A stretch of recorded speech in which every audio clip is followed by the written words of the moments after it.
আমি দেউলিয়া বাজারের একটা ক্ষুদ্র ছোট্ট চা ব্যবসায়ী। ফালতু টি সেন্টার আমার এই যে দেখছেন।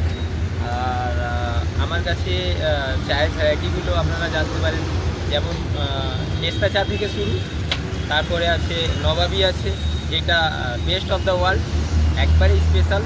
তারপরে আছে দিলওয়ালে, তারপরে আছে বেওয়াফা চা, তারপরে আপনার হচ্ছে কাজু মালাই চকলেটি মশলা আছে, কেসার আছে। আর আমার ভাঁড়ের প্রাইস রেটগুলো আপনারা জানতে পারবেন, যেমন আমি এই ভাঁড়ে দিচ্ছি 15 টাকা থেকে ভাঁড় শুরু। আর 10 টাকা আমার 60 ml এই কাগজের কাপে 10 টাকা থেকে চা দিচ্ছি। আর আপনারা আসবেন, এসে আমার চাটা টেস্ট করে যাবেন, যে আমার চায়ের কোয়ালিটিটা টেস্ট করে যাবেন। আর আপনারা জানাবেন যে এর থেকে ভালো কিছু যদি হয়, বেটার হতো কি বা বেস্ট চা আছে, এটা আপনারা আমাকে জানাবেন। আর আমার অ্যাড্রেস হলো দেউলিয়া বাজার NH6, ন্যাশনাল হাইওয়ে, একেবারে বাস স্ট্যান্ডের কাছে।